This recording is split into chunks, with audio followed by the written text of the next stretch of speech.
Nandu's world అనే YouTube channel ద్వారా famous అయ్యి, ఈ మధ్య కాలంలో ఒక స్కామ్‌లో ఇరుక్కోవడం జరిగింది. దానిపైన కూడా దాంట్లో ఉన్నటువంటి విక్టిమ్స్ కొందరు కూడా కేసు నమోదు చేయడం జరిగింది. అయితే దీనిపైన ఎలాంటి చర్యలు తీసుకుంటారు? అసలు యూకే చట్టాలు ఏమని చెప్తున్నాయి అని తెలుసుకుందాం. మనతో పాటు తెలంగాణ హైకోర్టు అడ్వకేట్ అయినటువంటి ఉదయకాంత్ గారు ఉన్నారు. వారిని అడిగి మరిన్ని వివరాలు అడిగి తెలుసుకుందాం. సార్ చెప్పండి, రీసెంట్‌గా 'నందూస్ వరల్డ్' అనే యూట్యూబ్ ఛానల్ అనేటువంటి నందన గారి పైన కేసు నమోదవ్వడం జరిగింది. అయితే దీంట్లో కేసు ఫైల్ అయినప్పటికి గూడా ఎలాంటి యాక్షన్ తీసుకోవట్లేదు. అటు విక్టిమ్స్ గూడా మమ్మల్ని మోసం చేశారని చెప్తున్నారు. అసలు యూకే లాస్ ఏమని చెప్తున్నాయి? సీ అమ్మ, ఇప్పుడు నేరం జరిగిందా లేదని ఫస్ట్ అది ఎస్టాబ్లిష్ కావాల్సిన అవసరం ఉన్నది. ఇప్పుడు ఏం జరిగిందంటే 2 విషయాలు. ఇక్కడ వాళ్ళ మీద నేరం జరిగిందా, ఇక్కడ ఉన్నప్పుడు జరిగిందా, అక్కడ జరిగిందా, అక్కడ వాళ్ళ ద్వారా నేరం జరిగిందా, రైట్ అమ్మా. సో ఇవన్నీ కూడా టెక్నికల్ పాయింట్స్ మనం ప్రాపర్గా అసర్టైన్ చేయాల్సిన అవసరం ఉన్నది. ఇక్కడ నుంచి అక్కడికి వెళ్ళి జాబ్ ఎత్తుక్కోవడం ఒక వంతు అయితే, అక్కడ ఉన్న వాళ్ళ వీసా ఎక్స్టెండ్ కావడానికి, జాబ్లు కంటిన్యూ చేయడానికి, వాళ్ళకు అక్కడ ఉండడానికి పర్మిషను కావాల్సిన అవసరం ఇంకోటి ఉంటుంది. చదువుకోవడానికి ఇక్కడికి వెళ్ళిన తర్వాత అక్కడ వాళ్ళు అది ఎక్స్టెండ్ చేసుకోవాలంటే, వీసా ఎక్స్టెండ్ చేసుకోవాలంటే ఏదో ఒక జాబ్ వాళ్ళకు ఉండాలి. ఓకే, ఆ జాబ్ ఏదో ఒక కంపెనీ వాళ్ళని అపాయింట్ చేసుకోవాలి. ఆ కంపెనీ వాళ్ళు అపాయింట్ చేసుకోవాలంటే ఆ కంపెనీలో రిక్వైర్మెంట్ వాళ్ళకు ఉండాలి. ఆ రిక్వైర్మెంట్ వాళ్ళకు ఉందని చెప్పి యూకే గవర్నమెంట్కి వాళ్ళు రిప్రజెంటేషన్ పెట్టినప్పుడు ఆ యూకే గవర్నమెంట్ వాళ్ళని అథరైజ్ చేస్తూ మీరు ఇంతమందిని ఇంత అమౌంట్ ఆఫ్ శాలరీకి అపాయింట్ చేసుకోవచ్చు అన్న పర్మిషన్ వాళ్ళకి ఇచ్చి ఉండాలి. సో ఇదంతా కూడా టెక్నికల్గా అక్కడ ఏం జరిగింది అన్నది మనకు ఏది కూడా డీటెయిల్గా తెలియదు. ఏ విషయాలు కూడా బయటకు వస్తున్నాయి. ఇవన్నీ కూడా ప్రతిదీ మీడియాలలో మనం వినడమే, మీడియా స్పెక్యులేషన్సే. అటు విక్టిమ్స్ ఏమో మేము డబ్బులు ఇచ్చిన మోసపోయినామని చెప్పి వీళ్ళు అంటున్నారు. వాళ్ళు ఏమంటున్నారు, అసలు మేము డబ్బులే తీసుకుపోలేదు, వాళ్ళే దొంగలు అనేసి వీళ్ళు అంటూ ఉన్నారు. ఒకటి ఏంటంటే నిప్పు లేనిదైతే పొగరాదు. అన్యాయం జరగకుండా ఎవడు కూడా నాకు అన్యాయం జరిగిందని చెప్పేసి వాళ్ళు ఎక్కడ కూడా వాళ్ళు ఎక్స్ప్రెస్ చేయరు.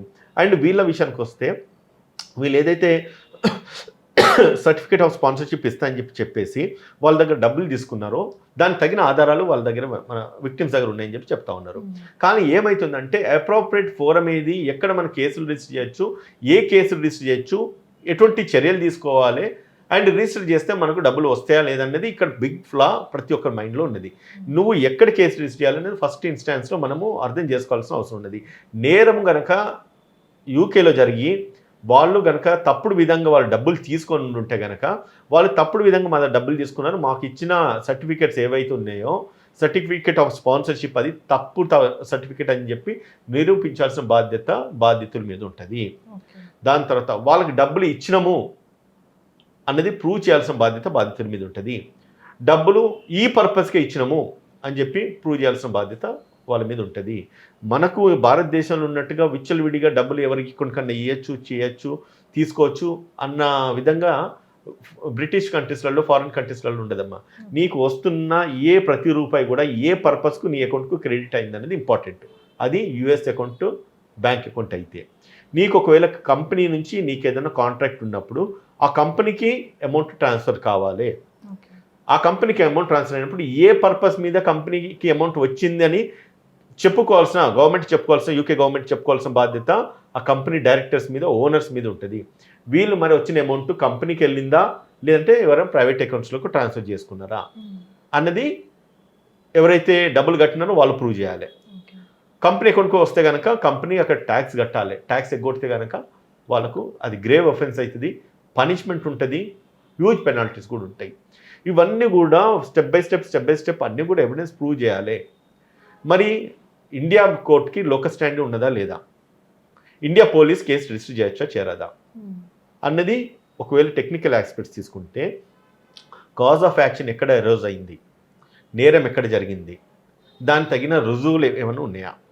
తినంటారు ఏంటంటే నందు వాళ్ళ హస్బెండే దీనికి మధుకర్ కదా, ఓనరు, మాకు ఎటువంటి సంబంధం లేదంటారు. కానీ ఇక్కడ జరిగిన కొన్ని ఫ్యాక్ట్స్ ఇప్పుడు బయటకు వస్తున్నాయి. ఏంటంటే వాళ్ళు కొన్ని కంపెనీస్ పెట్టినారమ్మా. క్లౌడ్ సర్వీస్ టెక్నాలజీస్ లిమిటెడ్ అని ఒక కంపెనీ పెట్టిండ్రు, నందూస్ కేఫ్ లిమిటెడ్ అని చెప్పి ఒక కంపెనీ పెట్టిండు, చికెన్ ఆన్ ద వీల్స్ అని ఒక కంపెనీ పెట్టిండు, గ్రీక్ ఆస్కర్ లిమిటెడ్ అని చెప్పి ఒక కంపెనీ పెట్టిండు, మోడర్న్ కన్స్ట్రక్షన్స్ లిమిటెడ్. అంటే ఒక దిక్కేమో వీళ్ళు పెట్టినవి టెక్నికల్ సర్వీసెస్ కొన్ని చెప్తారు, మళ్ళీ దాంతో ఒక దిక్కేమో హోటల్స్కి సంబంధించిన కొన్ని చెప్తారు, చికెన్కి సంబంధించిన కొన్ని చెప్తారు, ఓఎస్ఎస్ అని చెప్పేసి ఇంకొకటి గ్రీక్ ఓఎస్ఎస్ అని చెప్పి ఒకటి చెప్తున్నారు. ఇక్కడికి వచ్చిన మళ్ళీ కన్స్ట్రక్షన్ కంపెనీ అని మళ్ళీ ఒకటి చెప్తున్నారు. మళ్ళీ దాని తర్వాత హెల్త్ కేర్ సర్వీసెస్ దీన్ని అంటే స్మైల్ హెల్త్ కేర్ సర్వీసెస్ అని చెప్పి అది కూడా ఒకటి లిమిటెడ్ కంపెనీ అక్కడ రిజిస్టర్ అయింది. మళ్ళీ దాని తర్వాత ద డెస్టినీ రిక్రూట్మెంట్ అంట, అదొక కంపెనీ అక్కడ రిజిస్టర్ అయింది. సో ఇన్ని కంపెనీస్ అక్కడ రిజిస్టర్ చేసినప్పుడు దాని డైరెక్టర్స్ ఎవరు, ఎంతమంది అని వెరిఫై చేస్తే ఇప్పుడు చెప్తున్న పేర్లు ఏవైతున్నాయో వాటన్నిటిలో కూడా Nandana is also one of the director ఉన్నది. మరి మీరు చేస్తున్న స్టేట్మెంట్స్లో అసలు నాకు ఎటువంటి సంబంధం లేదని అన్నప్పుడు మరి ఈ కంపెనీస్ పేర్లు చెప్పుకొని మీరు డబ్బులు తీసుకున్నప్పుడు you will be also liable, ఆమెకు కూడా ఆ లయబిలిటీ ఉంటుంది, రైట్ అమ్మా? సో అదిగాక డబ్బులు ఆ కంపెనీకి పోయినాయా లేదనేది ఇంపార్టెంట్ ఇక్కడ. అదే కంపెనీకి డబ్బులు పోయినప్పుడు ఆ డేట్స్లో కనుక ఆమె డైరెక్టర్ అయి ఉంటే కనుక ఆమె కూడా లయబిలిటీ వస్తుంది కదా. అండ్ ఆ అమౌంట్ నువ్వు ఇల్లీగల్గా తీసుకున్నావు, ఇల్లీగల్ పర్పస్కి తీసుకున్నా ఏందనేది కోర్స్ ఆఫ్ ఇన్వెస్టిగేషన్లో తేలుతుంది అది, రైట్? తర్వాత కపుల్ ఆఫ్ టైమ్స్ డైరెక్టర్స్ మారుతూ ఉన్నారు. ఇప్పుడు మనం కంపెనీ ఆర్ఎస్సి కంపెనీకి దానికి వెళ్ళేసి మనం డెప్త్కి వెళ్ళి చూస్తే రిపీటెడ్గా డైరెక్టర్స్ ఒకసారి ఏమి ఉండడం, ఒకసారి తను ఉండడము, లేదంటే కనుక వేరెవరిని ఇన్వాల్వ్ చేయడము. మరి నందున ఉన్న టైమ్స్లో అమౌంట్ ఎంత వచ్చింది, డైరెక్టర్ ఉన్న టైమ్స్లో మారిన తర్వాత ఎంత వచ్చింది, ఇవన్నీ కూడా తరో ఇన్వెస్టిగేషన్లో ఇవన్నీ కూడా ప్రూవ్ కావాల్సిన నెసెసిటీ ఉంటుంది ఇక్కడ. సో కాబట్టి తప్పించుకోవడానికి స్కోప్ అయితే లేదు. ఖచ్చితంగా మనము విత్ ఆల్ ఎవిడెన్సెస్ కనుక ప్రూవ్ చేయగలిగితే వీళ్ళకు జైలు శిక్ష పడుతుంది. It's financial fraud, it's grave offence. అక్కడ మనకు భారతదేశంలో ఉన్నంత సింపుల్గా తప్పించుకోవడానికి స్కోప్ ఉండదమ్మా. కానీ సార్ అంటే ఇన్ని కంపెనీస్ అనేవి అక్కడ పెట్టడం జరిగింది కదా, అంటే పర్మిషన్స్ అనేవి ఇన్ని కంపెనీస్కి ఇస్తారా అంటే అక్కడ ఇంత ఈజీగా? మన ఇండియాలో ఉన్న దానికంటే కూడా యూకేలో ఇంకా ఈజీ ఉంటుంది. సుమారుగా అంటే ఇండియన్ కరెన్సీలో 25,000-30,000 కడితే కంపెనీస్ రిజిస్టర్ అవుతాయి. ఓకే, కాకపోతే ఆ కంపెనీ ఎస్టాబ్లిష్మెంట్ ఉన్నదా లేదా, వర్క్ అవుతుందా లేదా, దాన్ని బేస్ చేసుకొని కాజ్ ఇష్యూ చేయడానికి ఆ గవర్నమెంట్ వీళ్ళకి పర్మిషన్ ఇస్తుంది. ఎంతైతే పర్మిషన్ ఇస్తారో అంత మట్టికే నువ్వు ఎంప్లాయీస్ని తీసుకోవాల్సిన నెసెసిటీ ఉంటుంది. ఎంతైతే ఎంప్లాయ్మెంట్ శాలరీస్ గవర్నమెంట్ ఫిక్స్ చేస్తుందో అదే శాలరీకి నువ్వు ఆఫర్ లెటర్ ఇవ్వాలి, రైట్?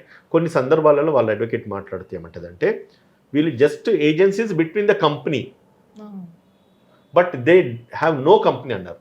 మరి ఈ కంపెనీలను ఎవరి, రైట్? మరి ఈ కంపెనీ అకౌంట్కి డబ్బులు వెళ్ళినాయా, లేదంటే ఈ కంపెనీ నుంచి కాస్ట్ వాళ్ళు ఇష్యూ చేసినారా, ఈ కంపెనీలోనే ఎంప్లాయ్మెంట్ ఇస్తా అని చెప్పి వాళ్ళు ప్రామిస్ చేసినారా, దానికి తగిన ఆధారాలు ఇక్కడ విక్టిమ్స్ దగ్గర ఉన్నాయా లేదా, ఇది స్టెప్ బై స్టెప్ ప్రూవ్ కావాల్సిన అవసరం ఉంటుంది. వీళ్ళు కేవలం ఏజెన్సీ చేస్తున్నట్టుగా వేరే కంపెనీ నుంచి కూడా ఆఫర్ లెటర్ ఇచ్చినా మేము అక్కడ పోయి చూస్తే అసలు కంపెనీ లేదని చెప్పి కొందరు విక్టిమ్స్ బయటకు వచ్చినారు. నిజంగానే ఆ కంపెనీ అక్కడ ఎస్టాబ్లిష్ అయి ఉందా లేదా, ఆ కంపెనీ పర్పస్కే వీళ్ళకు ఎంప్లాయ్మెంట్ పర్పస్కు వీళ్ళకు డబ్బులు ఇచ్చిందా లేదా అన్నది కూడా వీళ్ళు ఎస్టాబ్లిష్ చేయాల్సిన ఫ్యాక్ట్స్. ఇవి ప్రాపర్ అడ్వకేట్ని పట్టుకొని ఈ విక్టిమ్స్ అందరూ కూడా ప్రాపర్గా ఫైట్ చేస్తే మనము యూకే బయ కేసులు ఫైల్ చేయాల్సిన నెసిటీ లేదు. భారతదేశంలో కూర్చొని కూడా మనం ఆన్లైన్లో కూడా కేసులు వాళ్ళ మీద కోర్టులోనే ఫైల్ చేసే ఆస్కారం ఉంటుంది. ఓకే సార్, అంటే ఇక్కడ ఇద్దరు విక్టిమ్లు ఎక్కువగా మాట్లాడుతున్నారు మాకు అన్యాయం జరిగిందని, కానీ చాలామంది వీళ్ళ త్రూ వెళ్ళిన వాళ్ళు కూడా అక్కడ ఇబ్బందులు పడుతున్నామన్న వార్తలు కూడా కొన్నిసార్లు విన్నాము. అంటే అక్కడ ఇబ్బంది పడుతున్న వాళ్ళు వాళ్ళపైన అక్కడ కేసు నమోదు చేసే అవకాశం ఉంటుందా? ఖచ్చితంగా ఉంటుందమ్మా. ఎక్కడ మనకు నష్టం జరిగిందంటే అక్కడ కోర్టులో మనం డైరెక్ట్ కేసు ఫైల్ చేసుకోవచ్చు. మీరు ఏ ఎవిడెన్సెస్ అయితే మీ దగ్గర ఉన్నాయో ఆ ఎవిడెన్స్ అన్ని సబ్మిట్ చేయండి. ప్రతి రూపాయి నువ్వు ట్రాన్స్ఫర్ చేయడానికి రీజన్ ఏంటిది అన్నది వాళ్ళు ట్రాన్స్ఫర్ చేసిన వాళ్ళకి తెలియాలి, తీసుకున్నోడు కూడా ఎస్టాబ్లిష్ చేయాలి ఏ పర్పస్ మీద తీసుకున్నాను. నువ్వు కేవలం ఏదో అప్పు ఇచ్చినావు లేకపోతే అప్పు తిరిగి ఇచ్చినావు అనేది కాదు. ఇక్కడ నేను అప్పు తిరిగి ఇచ్చినా అనేసి అంటున్నారు, నేను ఇన్ని డబ్బులు వాళ్ళకి కట్టినా అంటున్నారు. మరి నువ్వు ఎప్పుడు తీసుకున్నావు అది కూడా ఇంపార్టెంటే కదా. తీసుకున్న సరే తిరిగి ఇచ్చినావా లేదా, ఇస్తే ఎందుకు ఇచ్చినావు అనేది కూడా ఇంపార్టెంట్ కదా. Any single transaction, financial transaction ఏది జరిగింది దానికంటూ రీజన్ ఒక పర్పస్ ఉండాలి కదా.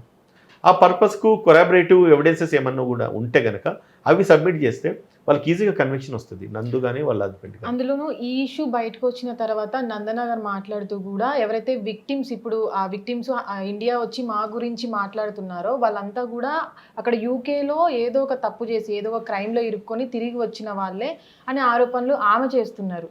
అంటే అవకాశం ఉంటుందా అక్కడ తప్పు చేసి ఇక్కడికి వచ్చి ఇలా మాట్లాడడానికి? తప్పు చేస్తే అక్కడ పోలీసులు శిక్షిస్తారు కదా. అక్కడే నీకు ఎప్పుడైతే ఇమిగ్రేషన్ దగ్గర నువ్వు బయటకు వస్తున్నావో అక్కడే పట్టుకుంటారు కదా. వాళ్ళ మీద తప్పు ఎవరైతే చేసినా అంటున్నారు కదా, ఎవరికైతే వీళ్ళ వల్ల నష్టం జరిగిందో వాళ్ళు ఖచ్చితంగా ఈజీగా కంప్లైంట్ ఇస్తారు, వీళ్ళ మీద కేసులు రిజిస్టర్ అవుతుంది, అక్కడ యూకే పోలీస్ వాళ్ళని అరెస్ట్ చేస్తారు, వాళ్ళ మీద ప్రాసిక్యూషన్ చేస్తారు కదా. నువ్వెవరు చెప్పడానికి?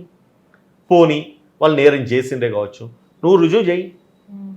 ఎవరైతే బాధ్యులు ఉన్నో వాళ్ళ సైడ్ నుంచి నన్ను కొట్లాడమని చెప్పు, లేకపోతే వీడియోలు పెట్టమని చెప్పి మీకు అలవాటే కదా. వాళ్ళేదో తప్పు చేసినట్టే ఎప్పుడు ఆరోపణలు చేయడం ఓకే. వీళ్ళేమంటున్నారు విక్టిమ్స్, మేము డబ్బులు ఇచ్చినాం, మాకు ఉద్యోగాలు పెట్టేస్తే మా దగ్గర బ్యాంక్ స్టేట్మెంట్లు, మేము ఇచ్చిన ఫైనాన్షియల్ ట్రాన్సాక్షన్స్ ఇవి ఉన్నాయని చెప్తున్న దానికి వీళ్ళ దగ్గర కొంత ఆధారం ఉన్నది.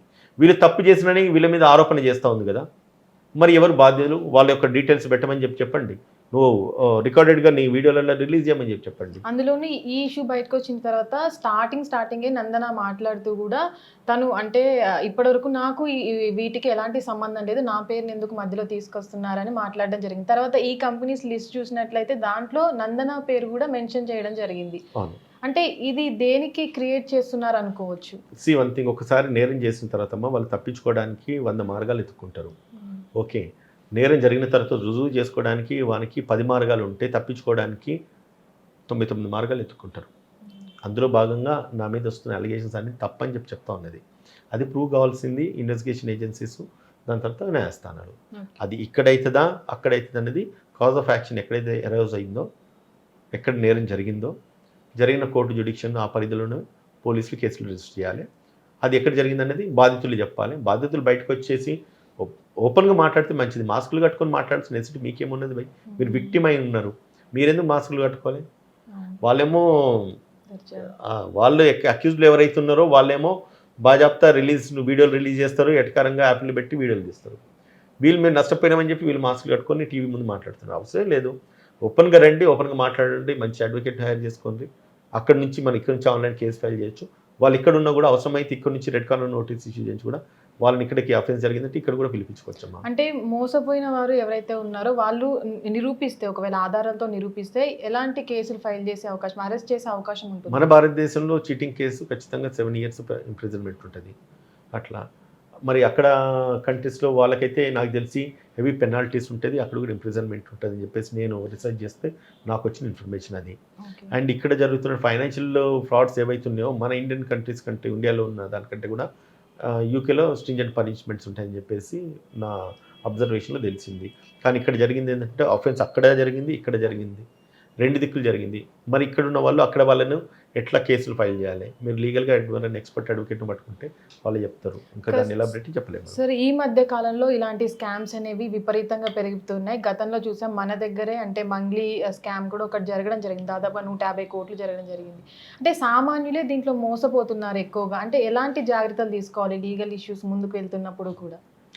ఫస్ట్ ఒకటి ఏంటంటే అమ్మా, ఎంత ఈజీగా ఎవరిని నమ్మొద్దు, నమ్మిన చోట మోసం ఉంటుంది. సో ఈజీగా ఎవరిని నమ్మొద్దు. దాని తర్వాత మీరు ఎనీ ఇన్వెస్ట్మెంట్, హ్యూజ్ ఇన్వెస్ట్మెంట్ పెట్టేటప్పుడు బెటర్ కన్సల్ట్ లీగల్ అడ్వైజర్ ఎవరెవరు ఉంటారు కదా, మనకు తెలిసిన చుట్టాలలో, బంధువులలో, ఫ్యామిలీస్లలో, ఫ్రెండ్స్ అంటే ఏదో ఒక కాడ మనకు అడ్వకేట్స్ ఉంటారు. కన్సల్ట్ చేస్తే ఎక్స్పర్ట్ అడ్వకేట్స్ ప్రాపర్గా గైడ్ చేస్తారు. మనం ఎప్పుడైతే ఒక కంపెనీకి అధిక వడ్డీకి మీరు పెట్టిన డబ్బులు పెట్టిన అధిక వడ్డీ ఇస్తే, 5 రూపాయలు 10 రూపాయలు వడ్డీ ఇస్తే అంటే అమ్మకి అది ఫేక్, అది నమ్మదు ఫస్ట్ ఇన్స్టెన్స్లో. ఇస్తా అంటే ఏ విధంగా ఇస్తారనేది మీకు నాలెడ్జ్ లేకపోతే, ఎక్స్పర్ట్స్ ఎవరైనా ఉంటే, ఫైనాన్షియల్ అడ్వైజర్స్ ఎక్స్పర్ట్స్ ఉంటే కనుక వాళ్ళ దగ్గర వాళ్ళ ఒపీనియన్ తీసుకోండి, వాళ్ళ అడ్వైజ్ తీసుకోండి. లేదంటే ప్రతి ఏరియాలో ప్రతి అడ్వకేట్స్ మీకు ఉంటారు, వాళ్ళ దగ్గరికి వెళ్ళేసి కన్సల్టెన్సీ తీసుకొని మాట్లాడుకోండి. నిజంగా అక్కడ డబ్బులు పెట్టచ్చా పెట్టరాదా? ఒకటి గోరుతున్న పోయేదాన్ని గొడ్డల దాకా తీసుకొస్తున్నారంటే వీళ్ళు బాధితులు వీళ్ళే. అత్యాస అండ్ దాని తర్వాత అమాయకత్వం, ఇగ్నోరెన్స్, ఇన్నోసెన్స్, ఇవన్నీ కూడా వీళ్ళకి అంటే నష్టపోవడానికి, గొయ్యలపడడానికి దారి తీస్తూ ఉన్నది. గ్రీడీనెస్ అని కూడా అంటాం. అంటే ఎప్పుడైతే మనకు రూపాయికి ఒక 10 పైసలు, లేకపోతే 5 పైసలు, లేకపోతే 2 పైసలు వస్తాయంటే, if it is reasonable, genuinity ఉంటే పెట్టండి. కానీ అంత అబ్నార్మల్ రిటర్న్స్ వస్తాయి ఎనీ బిజినెస్లో ఉన్నమాట. 5 or 10% ఎబో రిటర్న్స్ వచ్చే బిజినెస్ ఏవీ లేవు ఇప్పుడున్న సిచ్యువేషన్స్లో. 2-3% ఈజ్ రీజనబుల్ ప్రాఫిట్ బిజినెస్లో. అయితే ఇన్వెస్ట్మెంట్లకు వస్తే 7 నుంచి 10% is the maximum high time good returns per annum బ్యాంకులు ఇచ్చేటి. ఇది కాక నీకు నెలకు 5 రూపాయల వడ్డీ ఇస్తున్నాడంటే ఎబో అంటే ఇట్స్ లైక్ అంటే 100 times ఎక్కువ బ్యాంక్ ఇచ్చే ఇంట్రెస్ట్ కంటే. మరి బ్యాంకులు అంత తెలియలేకుంటున్నాయి, అవే ఇంట్రెస్ట్ ఇస్తే బ్యాంకులు ఇస్తాయి కదా. నీ దగ్గర బిజినెస్ ప్రపోజల్ బాగుంటే, ప్రాజెక్ట్ రిపోర్ట్ సబ్మిట్ చేస్తే బ్యాంకే వాళ్ళకి లోన్ ఇస్తుంది కదా. నీకు 5 రూపాయలు 10 రూపాయల వడ్డీకి ఎందుకు తీసుకోవాలి ఒక కంపెనీ? వాళ్ళకి బ్యాంక్ ఇస్తలేదు. ఎందుకు ఇస్తలేదు? వాళ్ళ ప్రాపర్ ప్రాజెక్ట్ లేదు, ప్రాపర్ రిపోర్ట్ లేదు, ప్రాపర్ ప్లానింగ్ లేదు, స్ట్రాటజీ లేదు, కంపెనీకి అంత స్ట్రెంగ్త్ లేదు, కంపెనీ ప్రొఫైల్ బాగాలేదు. అటుంటప్పుడే కదా నీకు సంవత్సరానికి 10 రూపాయల ఇంట్రెస్ట్ బిజినెస్ లోన్ మీద బ్యాంక్ ఇస్తుంది. అటువంటిది నీకు నెలకే 5 రూపాయల వడ్డీ కడుతున్నాడంటే మీరు ఎట్లా నమ్ముతారు? That is wrong. అది పబ్లిక్ అవేర్నెస్ ఉండాలి, నాలెడ్జ్ ఉండాలి. లేకపోతే లీగల్ కన్సల్టెన్సీ ఎవరున్నా కూడా వాళ్ళ ఒపీనియన్ తీసుకోండి, ఫైనాన్షియల్ కన్సల్టెన్సీ వాళ్ళ అడ్వైజర్స్ ఉన్నా కూడా వాళ్ళ ఒపీనియన్ తీసుకోండి. అంటే నేరం జరిగిన తర్వాత ఏం చేయాలనే దానికంటే ముందు, నేరం కంటే ముందు మనము కనుక ఇటువంటి జాగ్రత్తలు తీసుకుంటే కనుక అంటే చిన్న అంటే 0.1% ఇష్యూ కాస్త 100% రిస్క్ను తగ్గిస్తుందమ్మా. సరే, ఈ బ్యాక్ డోర్ ద్వారా వీసాలు తీసుకొని వెళ్ళే వాళ్ళకు ఫ్యూచర్లో ఎట్లాంటి ప్రాబ్లమ్స్ ఫేస్ చేసే అవకాశం ఉంటుంది? అంటే ఇప్పుడు ఈ స్కామ్ బయటకు వచ్చింది కాబట్టి చాలామంది యువత కూడా జాగ్రత్త పడుతున్నారు. అంటే ఎట్లాంటి లీగల్ ఇష్యూస్ ఉంటాయి అనమాట అక్కడికి వెళ్ళిన తర్వాత కావచ్చు, ఒకవేళ ఇలాంటి స్కామ్లో విరుక్కున్న తర్వాత కావచ్చు? ఇప్పుడు బ్యాక్ డోర్ ఎంట్రీస్ ప్రిఫర్ చేయొద్దు. మీరు అడుగుతున్న క్వశ్చన్ బ్యాక్ డోర్స్ వాళ్ళు ఎట్లా పోతే ఎట్లా తీసుకొచ్చాను కదా, బ్యాక్ డోర్ ఎంట్రీస్ ప్రిఫర్ చేయొద్దు. జెన్యున్ కంపెనీస్ వాళ్ళకి నిజంగానే రిక్వైర్మెంట్ ఉంటే వాళ్ళు స్పాన్సర్షిప్ వాళ్ళే తీసుకుంటారు కదమ్మా. నువ్వు డబ్బులు కట్టేసి వాళ్ళ దగ్గరికి వెళ్ళి మళ్ళీ మనం 20 లక్షలు కట్టాలంట, 60,000 ఉద్యోగం చేయాలంట. ఆ 20 లక్షలు రికవర్ కానీ 3 సంవత్సరాలు పనిచేయలేడు. ఎట్లా పాసిబుల్ అయితే చెప్పండి? ఇట్స్ రాంగ్ అమ్మా. అది అసలు అటువంటి స్కోపే ఉండదు. బ్యాక్ డోర్ ఎంట్రీస్ అనేది లేనే లేదు. అరొకరో కొంత అడ్జస్ట్మెంట్స్ ఉంటాయి సర్టిఫికేషన్లో, వాళ్ళకున్న మార్క్ లిస్ట్లో కానీ పర్సంటేజ్ ఆఫ్ మార్క్స్లో కానీ ఎన్ని అడ్జస్ట్మెంట్స్ ఉంటే డీవియేషన్స్ తీసుకోవచ్చు కావచ్చు మేబీ. అంతేగాని ఏమీ లేకుండానే నువ్వు అక్కడ స్థిరంగా ఉండాలి, లేకపోతే చదువుకోనికి పోయినాము కంటిన్యూగా ఇక్కడనే ఉండాలి, నా వీసా ఎక్స్టెన్షన్ కావాలంటే ఇటువంటి బ్యాక్ డోర్స్ యాప్ చేస్తా అంటే కనుక దాని రెప్లికేషన్ కాన్సిక్వెన్సెస్ ఈ విధంగా ఉంటాయి. ఓకే. అంటే ఇప్పుడు ఈ స్కామ్ నందూస్ వరల్డ్ అనే స్కామ్ బయటకు వచ్చింది. గతంలో కూడా మంగ్లీ గారి స్కామ్ బయటకు రావడం జరిగింది. అంటే ఇవి కొన్ని రోజుల తర్వాత అటు బాధితులకు ఎలాంటి న్యాయం జరగకుండానే క్లోజ్ అయిపోతుంది. చాలామంది సామాన్యులు కూడా అనుకుంటున్న పరిస్థితి ఏంటంటే సెలబ్రిటీస్కి ఎలాంటి శిక్షలు పడవు, ఇక్కడ ఎలాంటి న్యాయం జరగదు సామాన్యులకు అని కూడా అనుకుంటున్నారు. అంటే దీంట్లో ఎలాంటి జరుగుతుంది అనుకోవచ్చు? సెలబ్రిటీస్ అనేది కాదు, ఇక్కడ డబ్బున్న వాళ్ళు, హై ప్రొఫైల్ ఉన్న వాళ్ళకి శిక్షలు పడాయి. ఎందుకంటే వాళ్ళ డబ్బు ఉంటుంది కాబట్టి వాళ్ళు అన్ని మేనేజ్ చేయగలుగుతారు. ఎక్స్పర్ట్ అడ్వకేట్స్ పెట్టుకుంటారు, హై స్టాండర్డ్ అడ్వకేట్స్ పెట్టుకుంటారు, లీగల్ చట్టంలో ఉన్న లొసుకులు కూడా బాగా తెలిసిన అడ్వకేట్లను పెట్టుకున్న తర్వాత ఏమవుతుంది, ఆ చట్టంలో ఉన్న లొసుకులను వాడుకొని వాళ్ళు తప్పించుకుంటారు. వీక్ పర్సన్స్ ఎవరైతే ఆల్రెడీ నష్టపోయి ఉంటారు కాబట్టి వీళ్ళకి అడ్వకేట్ని హైర్ చేసుకునే ఛాన్స్ ఉండదు. అండ్ కంప్లైంట్ సైడ్ నుంచి పబ్లిక్ ప్రాసిక్యూటర్స్, గవర్నమెంట్ అడ్వకేట్స్ ఉంటారు. వీళ్ళకు ఇండివిజువల్ అడ్వకేట్స్కు, ప్రైవేట్ పార్టీస్కు ఉన్న అడ్వకేట్స్కు ఉన్న ఇంట్రెస్ట్ పబ్లిక్ ప్రాసిక్యూటర్స్కి ఎక్కువ ఉండదు కాబట్టి ఇక్కడ వీళ్ళు విక్టిమ్ అయితేనే ఉంటారు. అక్యూజ్లు, నేరస్తులు, సంపాదించుకునేటోళ్ళు, దొంగతనంగా డబ్బు చేసుకునేటోళ్ళు చేసుకుంటూనే ఉంటారు. ఇక్కడ తప్పు ఎవరిదిరా అంటే వాళ్ళది కాదు, వీళ్ళది. వీళ్ళు నమ్మి పెట్టేటోళ్ళది, వీళ్ళది తప్పు. మనం కేసు ఫైట్ చేయడానికి కూడా మనకి ఇంకా మన డబ్బులు ఉండే అంత స్కోప్ ఉండేది, నాలెడ్జ్ అంతకంటే ఉండేది. వాళ్ళు డబ్బులు జమ చేసుకొని పెట్టుకుంటారు కాబట్టి ఎనీ సార్ట్ ఆఫ్ అడ్వకేట్ని హైర్ చేసుకుంటారు. దే విల్ డెఫినెట్లీ అంటే విన్ ద కేస్ సంపాదించుకునే వెనకేసుకుంటారు, కూడబెట్టుకుంటారు. దాని తర్వాత ఎక్కువ మాట్లాడితే ఐపీ పెట్టుకొని నోటీసులు ఇచ్చేసుకొని వీళ్ళు సత్యంత వరకు కేసులు నడుపుకుంటాం. ఇది పరిస్థితి. ఏదైతే ఇప్పటివరకు నందూస్ వరల్డ్ సంబంధించినటువంటి స్కామ్లో ఒకవేళ ఆ విక్టిమ్స్ ఆధారాలు నిరూపించినట్లయితే వాళ్లకు కూడా శిక్ష పడే అవకాశం ఉందని కూడా చెప్తున్నటువంటి పరిస్థితి. హిట్ టీవీ యాప్, ఇందులో short news, live news, entertainment shows, movies, digital magazines తో పాటు మీ జిల్లా వార్తలను కూడా ఫ్రీగా చూడొచ్చు. ఇంకెందుకు ఆలస్యం, వెంటనే హిట్ టీవీ యాప్ ని డౌన్లోడ్ చేసుకుని ఫ్రీగా ఎంటర్టైన్మెంట్ పొందండి. Hit TV app. Hit TV app. Please download hit TV app. Hit TV app ని ఫ్రీగా డౌన్లోడ్ చేసుకుని ఎంజాయ్ చేయండి. మీకు నచ్చిన ఎంటర్టైన్మెంట్ కోసం హిట్ టీవీ యాప్ ని ఫ్రీగా డౌన్లోడ్ చేసుకుని ఎంజాయ్ చేయండి. హిట్ టీవీ యాప్ ని డౌన్లోడ్ చేసుకుని ఆస్వాదించండి, ఆశీర్వదించండి. ఇంతమంది సెలబ్రిటీలు హిట్ టీవీ యాప్ ని డౌన్లోడ్ చేసుకోండి అని చెప్తున్నారంటే ఎంత మంచి యాప్ ఆలోచించండి. అమెరికా అమెరికా అమెరికా అమెరికాలో చదవాలనుకునే వాళ్ళకి విశ్వసనీయమైన పేరు మన శౌర్య కన్సల్టెన్సీ. UK లో 1 year masters, UK లో 1 year masters, 2 years work permit up to 5 years visa. Contact Saurya Consultancy. Contact 89851 89851.